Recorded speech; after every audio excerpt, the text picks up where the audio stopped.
Welcome to Jazz Time. JazzTime.com is an online store that buys, sells, trades authentic luxury watches. We make these videos so our customers can easily choose the best watch for themselves in the comfort of their own home. If you like this watch or would like to purchase it at the lowest price anywhere online, click on the link in the description below to buy it at JazzTime.com. Today, I'll be reviewing the Audemars Piguet Royal Oak Self-Winding Chronograph in rose gold with a green khaki dial on a gold bracelet, or it could also be on a green leather strap. Reference 26240OR.OO.1320OR.08, or it could also be 26240OR.OO.D404CR.02. The only difference would be the bracelet or the strap. That's what changed the reference number at the very end, not the first 5 digits and the 2 letters. I'll tell you a little bit about the history of this watch, then I'll tell you where it stands in the lineup of other similar Royal Oaks, then I'll tell you about the case, bezel, dial, bracelet movement, finally try it on and give you my thoughts. So let's start just with a little history. The Royal Oak came out in 1972, and by Gerald Genta, it has since gone on to become one of the most, if not the most, iconic sports watch of all time. And I don't say that lightly because it really is. It ushered in the era of luxury sports watches. Before that time, 1972, there was only dress watches, and they did sports watches, but they didn't look anything, or they were not luxurious like they are in the Royal Oak. Audemars Piguet boldly came out with that, and they revolutionized the game and made a whole new segment called the luxury watch segment. And now every watchmaker makes one, and usually it's their best seller. So it's actually gone on to be the best seller of any segment on pretty much for every brand. Omega has their Seamaster, Speedmaster, Rolex has all their Daytonas and Submariners, AP has this, Patek has the Nautilus, and so on and so forth. Now, with that said, it's not a history lesson, so I'm not going to say every little thing about it, but this new version that you see in front of you with this reference number 26240OR, 41 millimeter, by the way, I don't know if I mentioned that, is the large size large. It's not the largest, but it is large. They make other crazy, for all intents and purposes, it is the largest Royal Oak they make. Now, they revamped it in 2022, which happened to be, by the way, their 50th anniversary of the Royal Oak. And so they redesigned it, and this is the current evolution of it. And I think it's pretty much perfect. For some small issues I'll tell you about when I start getting into it, but those I think will be solved internally, and they're not going to change the reference number on it. But more or less, this watch is at its most evolved state, at least as of 25, and it was produced in 22. So they're going to produce this for quite some time. Okay, with that said, where does it stand in the lineup? Well, they make, this is the chronograph. They make the Royal Oak with just time and date only. They do a chronograph, as you see here. They do a perpetual calendar. They do, I think, a minute repeater and some grand complication and some open work. So it's not the most complicated, but it's not the simplest either. It's a standard chronograph, and yeah, it looks pretty cool. So they make it in rose gold, white gold, with frosted, steel, many different variations and dial colors. In rose gold, they only make it with blue, white, black, or green. So 4 different dial variations. Do they make it in black, actually? Yeah, they do. Okay, so there's 4 different dial variations in rose gold, and this one happens to be in green. They actually call it khaki green. Okay, so let's start talking about the watch itself, starting with the case of the watch. Now, the case of the watch is 40 millimeters, and that's going from my thumb to my index finger to 8 o'clock to the 2 o'clock position. It's quite a large watch, actually. Even though it's only 41 millimeters by that distance, the lug to lug, meaning that from the top to bottom, it is 51.5. But if you count it from including the integrated bracelet part, it actually makes it closer to 54. So it wears big. But even if it didn't, 41 mil, there are other watches that are 41 millimeters that are 50 millimeter lug to lug. That means from top to bottom. That means from the point that the bracelet connects on the 12 o'clock to the point that the bracelet connects to the 6 o'clock. That's the longest distance across your wrist, and that distance is 51.5. Not super big, but for example, like a Seamaster, which is 42 millimeters, has a lug width of 50 millimeters, which is 1.5 millimeters smaller even though it's 1 millimeter larger in diameter. So the diameter doesn't tell you everything. It gives you a general idea how it will look, but then the other important measurement is the lug to lug. 51.5 is not terribly big. It is big, don't get me wrong, but it's not humongous big, okay? It's gonna fit most men. I would say for most men that have a wrist size of, let's say, 6.75 inches or larger, probably can still wear this 41 millimeter. If you have a wrist size smaller than that, well, they have other options, which is called the 38 millimeter, which is also not a bad size for people as well. Okay, well, with that said, let's talk about, oh yeah, the case. What is different about it? Well, it has the beveled edge here is a little bit thicker than it was in the previous generation, and it's actually a little bit thicker than the previous generation as well. This one is 12.4 millimeters in thickness. I think the old one was like 11.9 or 12. Something. It's not much thinner, but it's because it has is it in-house movement, which I'll get to in a little bit. But yeah, the case is really nice, and so yeah, and it's made of rose gold. Let's move on to the bezel.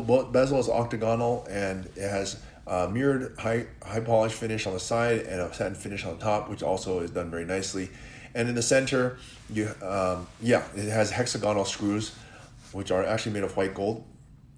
Let's move on to the dial here. The dial is a khaki green dial, khaki, and it has a grand tapisserie pattern, which is like kind of little waffles here. It has a subdials at 369, and all the subdials, I guess I can point this out to you, are of the same size. Now, on the previous generation, which had a reference of 26331, the 6 o'clock subdial was a little bit small, but they've since fixed that with the new movement, integrated movement.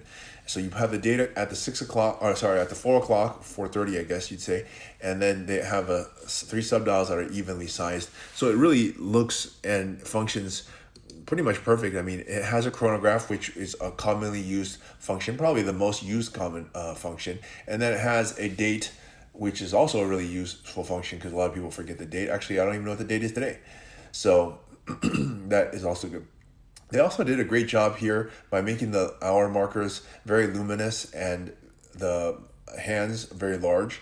They were not as readable now. And they also did a great job. I have to commend AP for doing this. They put their logo actually fashioned in gold, and they glue it onto the dial, which really looks much better than I think other brands such as Patek Philippe, which actually just print their name. You know, your name is probably the name. If this didn't have the words Audemars Piguet on it, this watch would be like, I don't know, a few $1,000s. I guess the gold would make it more, but still, it wouldn't be much more than like $10,000. But since it has the word Audemars Piguet, it's $100,000. So it makes sense to put the name of your company in gold, right? Especially if the watch is made in gold. And other companies such as like Patek Philippe, they actually print it. You know, they print it, which I think costs very little, like $1 to print. Yet they charge you 100,000.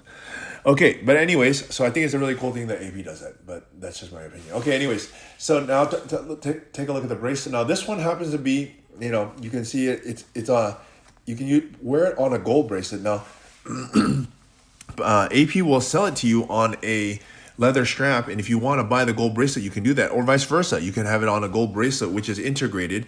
It looks like it was integrated into the rest of the watch. The bracelet is different from the previous generation. It's a 1320, which is a little bit thinner. Actually, it's the same thickness as the old 1220OR bracelet, but it has a little bit more of a taper. The first couple of notches are smaller, but anyways, it has this signature AP look, and it really looks fantastic. It has a butterfly clasp. And on the leather version of it, it's just a green leather that matches the strap. Now, some people like to have both. And so if you want to get it with either or, we can sell you the bracelet or the strap separately. The bracelet is somewhere around 30,000, and the strap and leather, it's like around 5,000 and change, something like that. So yeah, that way you can switch and have different looks. Sometimes people want it looking one way or another. Let's move on to the movement now. By the way, the buckle for the leather is also redesigned. Before they had a buckle on the leather, it was terrible. Now they have the new buckle, and it looks awesome. All right. Now, Let's look at the movement. Now the movement, I have to say, it's a little bit questionable, to be quite honest. The caliber 4401 is a beautiful movement. It has a power reserve of 70 hours and has 381 parts. The reason I say questionable is I've had several of these in hand. They've had a few problems with it. I'm not saying it's like a death problem, but they've had a few problems. They had to go in for some minor repairs. But once they fixed that issue, then it went away. Now I've seen it on some of the earlier models. I haven't seen it on the newer models, but you know, time only tells, right? The problem, sometimes it comes out after a few years. You know, maybe they made one faulty part or something in it, and after, you know, several years it fails. I'm not really sure. I'm not a watchmaker, but I am a watch seller, and I have seen a few of these have some issues. Again, not major issues, not a reason to not buy the watch, you know. I mean, it's a mechanical device. Any mechanical device could fail, even if it's made from Audemars Piguet. So yeah, it's just not much I can say to be looking out for, but yeah, they have had some issues that had to be resolved. And I think that they will find the issue, because AP is great at problem solving and coming up with amazing solutions. And so they do amazing watches. And I'm pretty sure if they haven't already solved this issue, that they will. So yeah, it's just a small side note. But anyways, you can see it through the back. It's a big, nice movement. It looks fantastic. So time to try this watch on and give you my thoughts. I'm a big fan of AP. I think they're one of the best. They're right up there with Patek Philippe, Richard Mille, Rolex.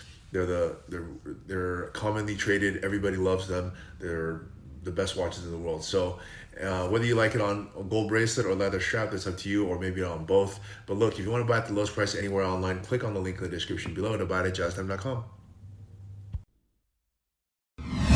If you want to find out more about the watch you just saw in the video, you can just click below on Show More to see the full description. Then you can check the link next to model as seen in video, click on it, and you will get to the proper page where you can see all the details. If you're watching on a mobile phone, you have to click on the arrow down on the right hand side below the video to see the full description. If you like this video, please give us a thumbs up.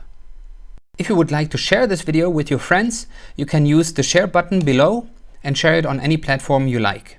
If you have questions, constructive feedback, want to tell us about some mistakes or misspeaks, just write a comment below. If you want to see more videos like this, you should subscribe to our channel and visit our channel page where you can find all the videos. And if you're interested in a specific watch brand, you can check out our playlists. If you want to check the price for a watch or want to buy one, remember at jazztime.com you always get a steep discount, so you should check the prices with us. If you want to know the price for a specific watch, just go to Google, type in JazzTime, plus the brand, model, and the details you're interested in, and Google will find the right page for you. Thank you for watching.